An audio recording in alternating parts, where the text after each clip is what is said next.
Phone করছে কয় এর অবরোধ আরে কি মহা মুশকিল পরপর ভিড় হয়েছে তো রবীন্দ্রনগর হলো আমি গেছি বলে সব মহিলারা এই চেন্নাই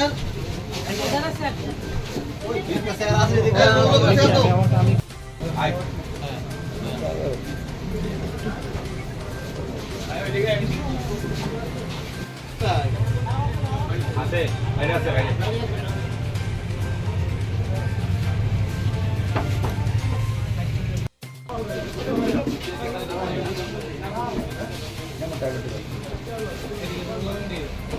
কইরে দিছে যে তো কাটছে তিনটা পয়েন্ট করে যাতে দলের সঙ্গে কথা হইছে যে আমরা 7 দিনের মধ্যে ঠিক করে কত হইছে আমিও যাই না অ্যাকচুয়ালি আমি প্রতিনিয়তই বিভিন্ন আমাদের কার্যালয়ে কার্যকর্তাদের সঙ্গে যোগাযোগ করতে আসি।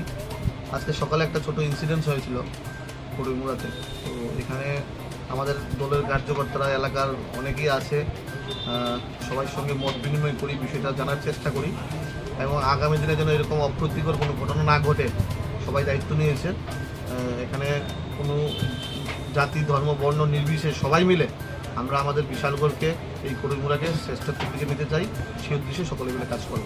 আজকে বৈঠকে কি উঠে এলো অ্যাকচুয়ালি ঘটনার পেছনে? আসলে এখানে কোনো অফিসিয়াল কোনো বৈঠক না, আমরা সবাই একসঙ্গে হয়েছি, সবার সঙ্গে কথা হয়েছে, এইটাই আমরা সবাই মিলে এক ঐক্যবদ্ধভাবে আমরা যারা দুষ্টচক্ররা আছে, একটা কুচক্রী আছে বিশালগড়ে, এটার বিরুদ্ধে আমরা লড়াই করব এবং আমরা বিশালগড়ের শান্তি সম্প্রীতিকে নষ্ট হতে দেবো না। যারা ঘটনাটা সংঘটিত করেছে তাদের ভূমিকায় কি বলবেন? যেটা হয়েছে এটা প্রশাসনিক ব্যাপার, প্রশাসন এটা সঠিকভাবে তদন্ত করে দেখবে কি হয়েছে, সেটাকে কঠোর হাতে দমন করা হবে।